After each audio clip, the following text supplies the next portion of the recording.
Hey, I gotta ask, what did you think about your likeness in the Kanye West Nah, stuff? I ain't talking about all that. You aren't? What did you? What, or likeness? Well, you know, they Did they show him with his in his white mouth? who's? Tell him Whack 100 says that. Wendy Williams uploaded a picture of her with the sexy Can I singer to Instagram, captioned, "Guess who's treating me to brunch? He's very cute and very married. I'm close to his family, and he is my little brother." Fans were quickly speculative of their brunch meetup, and this was further fueled after they were seen out and about the very next day with their arms linked, adding to the speculation. And I saw, I'm sorry, please excuse me, I just have to come out and say this. I saw Ray J coming out of the hotel, hiding his head, being pushed into the car. Why? I looked and I said, why is he hiding?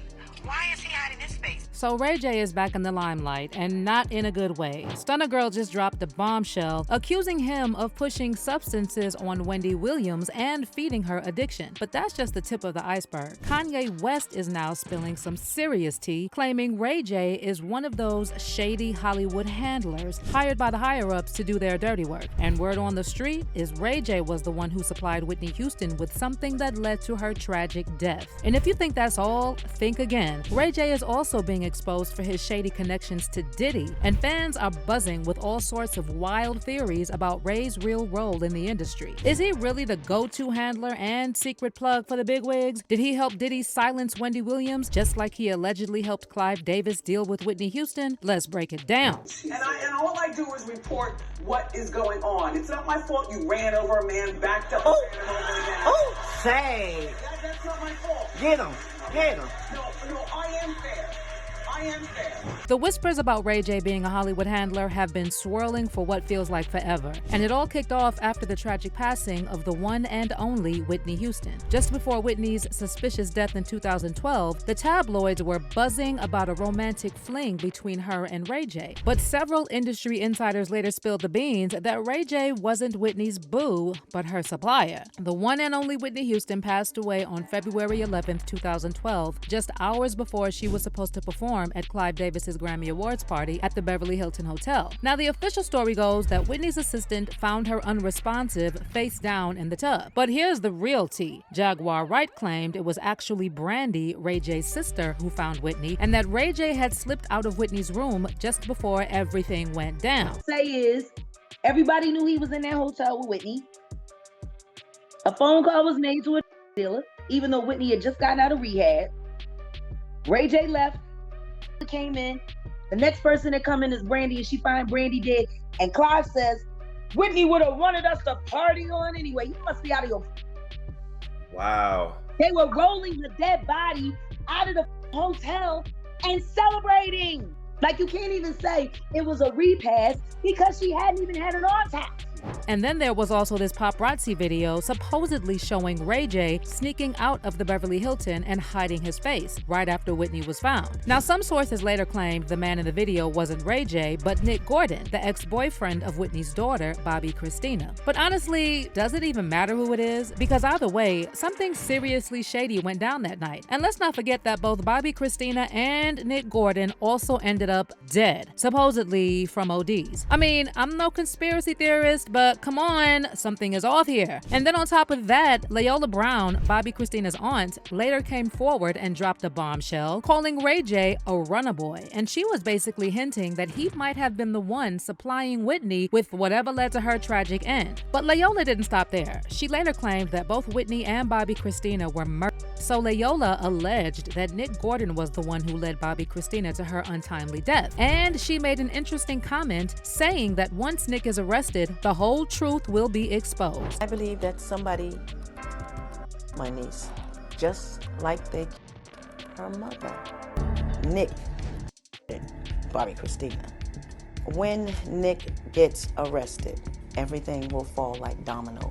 But isn't it just a little too convenient that right after Layola pointed the finger at Nick Gordon, he also passed away from a supposed OD? The whole situation reeks of something sinister. Like whoever allegedly pulled the strings to get Ray J and Nick Gordon involved in eliminating Whitney and Bobby Christina has some serious power. And adding even more to the suspicion, forensic pathologist Cyril Wecht revealed that the water in Whitney's bathtub was burning hot. So hot that bathing in it would have been extremely painful. Not only that, but it appears that Whitney had sustained some injuries before she was submerged in the water. Wecht told ABC News, "I think she fell into this very hot water. That accounts for a little bruise that was seen in the left forehead area, some other pressure markings on the face, including the slight laceration of the lip. And the fact that she was lying face down, I think that this lady fell into the water. She was unconscious, dead, or dying when she fell into the tub." Now, there's been a ton of gossip swirling that Whitney's longtime mentor, Clive Davis, might have used Ray J to lure Whitney back into substance use after her rehab stint. Let's not forget that while all the drama was unfolding the night Whitney passed away, Clive was partying it up in the same hotel, fully aware that Whitney's lifeless body was just upstairs. She was doing 2 numbers in a mother's act, so I went in, and the first song she sang, I knew. Just a revelation. So she lit up your life. She lit up my life. She lit up the room. I knew that I had to sign her. I was there that historic night, that party that you throw every year, and the tragic day that she died. That there were many. Why did you let the party go on? Of course, this is a personal thing. But the Grammys were the next night. You don't cancel. You turn an evening into a tribute. You did a magnificent evening. Into. Did you give a thought to canceling? Never. You never thought? Never. Did you ever think? And the family did not want me to give a thought. Didn't? No. And get this, among those partying with Clive Davis was Diddy. In fact, Clive actually picked Diddy to give a speech at the party, supposedly in honor of Whitney. And now check out how Diddy got all nervous when he showed up on the Ellen show just days after Whitney died, and Ellen asked him about that speech he gave at Clive's party. I know that you were the first, one of the first ones at Clive's party to speak about Whitney's passing the other day. Yes. And that was, did you know her well? Yes, I did. I actually, when I was growing up in the music industry before I had success, I somehow got on her wedding invitation. So I was at her wedding, but I didn't really know her, but it was like the hottest thing in town for the music industry. But hold on, there's even more to this madness. Fans are now digging deep into this whole mess, and many are convinced that both Diddy and Ray J know the real story behind what happened to Whitney. Meanwhile, rumors are also swirling that Ray J and Diddy were more than just friends at some point. All right, don't forget where you come from. Yeah, love. Guy in the building. Hey, yo. This guy right here, one of the hip-hop entrepreneur, young legends. He's in my gang. He gets money. Yes, he does. Yes, I'm inspired, though. God is good. And then we also can't forget that Ray J once threatened Fabulous that he would send one of his male friends who like men to violate him. I'ma smack the out that. You're trying to get Fab on the line and squash the Man, get Fab on the line right now. I'll smack the out that. You can't smack him over the phone, Ray. On the phone that like, and they gonna rape that over and stick it in that. All right. Oh my God. So, was Ray J talking about Diddy here? And if not, why is he friends with men who would be willing to violate other men? But here's where the plot thickens even more. Reports are now emerging that Diddy allegedly used Ray J for another shady task, to silence Wendy Williams and stop her from airing his dirty laundry. But we come from a very homosexual era of hip-hop as well. There was a radio personality once upon a time. Her name was Wendy Williams, and she was practically burned at the stake for talking about such. And now it's all come full circle. There were many situations, none of which to talk about, but there were many situations back in the day in my career, and it's all coming full circle now, so. It's no secret that Wendy and Diddy have had beef for ages, with Wendy being outspoken about Diddy's alleged double life. According to Diddy's ex-bodyguard Gene Deal, Diddy even got Wendy kicked off of her radio show after she got her hands on some incriminating photos. In New York City, when she put out those pictures of the dude pulling his pants down, and it looked like some gay act that was going on, He got on the phone. He said, let me tell you this. When I get back to New York City, if she's on the radio station, he's talking to a radio executive. He said the same thing to he said, nobody that I deal with, nobody that I know is gonna do anything with y'all, no business at all. It ain't gonna be no artist, no nothing gonna come. He's telling people that at a radio station. When we got back to New York City, Wendy Williams was in Philly at a new station. Wow. That's the power he had. Jaguar Wright also recently highlighted that Wendy was one of the first to call out Diddy and his homo thugs. And about those rumors that Diddy was involved in Wendy's guardianship, Jaguar suggested Diddy likely set Wendy up, just like he allegedly did with his ex, Kim Porter. Shout out to Wendy Williams, the first woman to uncover the homo thugs. That's what these down low bitches was called when Wendy first started talking about it in the 90s, the homo thug. She talking about Diddy. And then what's the stuff that's happening with Wendy Williams? Do you think this is all connection too? Of course. They've been waiting.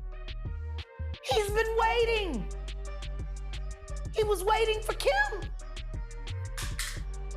Remember? He was waiting. The casket was ready. She was literally casket ready. And let's not forget, Wendy wasn't just spilling the tea about Diddy's rumored DL lifestyle. She had the scoop on a whole bunch of shady things he was involved in, including alleged crimes. She was also way ahead of the curve in warning about Cassie's safety. In fact, 3 whole years before Cassie finally broke free from Diddy's grip, Wendy was already raising red flags about his controlling behavior. And she allegedly has been avoiding Puffy. And, you know, my thing about when you date a mogul is that it's really difficult to avoid them because if you use your head, you never know when they're going to pop up on the scene. Like he's mogul, like he can hire a plane right now, zoom it to South Africa, land on the roof of the hotel where she's staying, okay? Pay people off at the front desk, give me the key and let me up in her room. Like I'm already paranoid as a person. But to know that somebody could actually swoop down on me in the middle of nothing would scare the bejesus out of me. Fast forward to November 2023, and Cassie dropped her lawsuit confirming everything Wendy had been saying all along. In a bombshell lawsuit, Cassie alleges the Bad Boy Records music mogul physically and her throughout their 10-year relationship, which began when she was 19 years old and he was 37. The lawsuit headlines with a trigger warning for containing graphic information, describing in detail allegations in which Combs would force Cassie to wear masks and perform acts on other men so he could watch. Cassie says Combs raped her when she tried to leave him. She says he beat her, then made her stay in hotels or his home until the bruises healed, and his security would make sure she did what Combs wanted or else. The federal civil lawsuit even claims Combs blew up rapper Kid Cudi's car when he heard about Cassie and Cudi's brief relationship. Cudi's lawyers confirmed this happened. So seeing Wendy now, you can't help but wonder if Diddy played a role in worsening her health or speeding up whatever she's dealing with. By the way, Wendy's best friend of over 40 years, Regina Shell, recently told The Sun there's definitely something sinister about Wendy's guardianship situation, and she suggested that Wendy has been forced into silence. Regina said, "Talking is Wendy's life. Her whole claim to fame is talking, and I don't think she would be this quiet unless she was forced to be quiet." Regina also told The Sun that the whole situation has a sinister vibe to it, adding, "There's something about it that just doesn't feel right." According to Regina, no one knows exactly where Wendy is now, and whoever is behind the whole guardianship mess is not letting Wendy communicate with her old friends. Where is Wendy and why is no one asking that question? Regina asked. And why is no one answering that question? Why can't they produce Wendy or an actual statement from Wendy or a picture of Wendy? Wendy. Where is Wendy? I haven't spoken to my friend who I spoke to 5 times a day in over a year now. What is the end game? How does this end when her money is gone? Where is she? But let's go back to Ray J's part in all this, because Stunna Girl just dropped a major bombshell accusing Ray J of pushing substances on Wendy. Stunna recently took to her IG stories to put Ray J on blast, reminding everyone how he allegedly took Wendy on a substance binge and claiming that Wendy has never been the same since. Stunna Girl wrote, "Instead of constantly being worried about me, Ray J needs to focus on what he did to Wendy Williams. She ain't been the same since you took her on that drug binge, gang." Now, adding fuel to the fire, Kanye West has been allegedly telling his people that Ray J is one of those Hollywood handlers. You know, like his former personal trainer, Harley Pasternak. Basically, Kanye has this theory that certain people in the industry are hired to hang around celebs and keep them in check. And whenever a celeb steps out of line, that's when their handler takes care of business. As for fans, they're saying Ray J most definitely gives off handler vibes, because it seems like he's always around celebs who end up suffering an OD or passing under sketchy circumstances. One fan commented, Raymond Jamond with his bug-eyed self has always been at the center of something suspicious. It has been talked about for years, yet no one bats an eyelash about it. No wonder Brandy keeps him at a distance, and Princess has moved the F on." And someone else added, "Ray J is bigger in the industry than people think. He's the dope man, and he got connections and plugs." But what's your take on all this? Do you think Ray J had a hand in silencing both Whitney Houston and Wendy Williams? Drop your thoughts below, and stay tuned for the next video.